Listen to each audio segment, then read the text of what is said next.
لما بنتكلم في الحدود عن العلاقات، ناس كتير بتزعل قوي وبيقولوا احنا واحد ومفيش فرق ما بيننا، وفي الاخر بنلاقيهم في المحاكم مقطعين بعضهم. الحدود في العلاقات عامله زي العمدان في البيوت، على قد ما هي كلمه تبان قاسيه وتزعل، ولكن بتحمل جواها معاني رحمه وتقدير لنفسك وللطرف التاني، وبتقوي العلاقه. وده لان لما بتحط حدود صحيه وصحيحه هتعزز وتقوي الاحترام والاستقرار بين الطرفين. كل واحد هيعرف ايه المقبول وايه المرفوض، مش هتحمل نفسك فوق طاقتها ولا هتيجي على نفسك عشان ترضي الطرف التاني.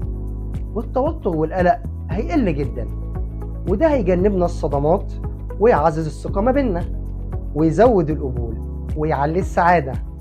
هتحس بالاستقلالية وإن ليك مساحتك الشخصية اللي هتجدد بيها طاقتك وتطور بيها نفسك وتسعى لتحقيق أهدافك وطموحاتك، واللي هيوصلك في الآخر إن يقوي مناعتك وصحتك النفسية.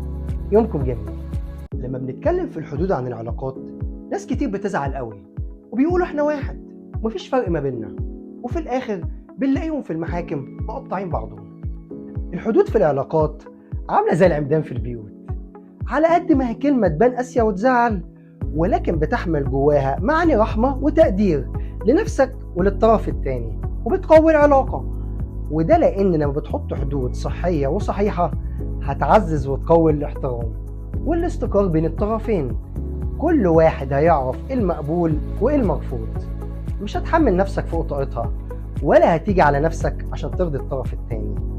والتوتر والقلق هيقل جدا، وده هيجنبنا الصدمات ويعزز الثقة ما بيننا ويزود القبول ويعلي السعادة.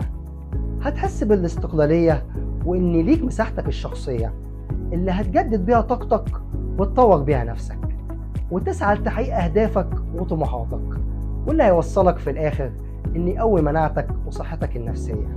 يومكم جميل.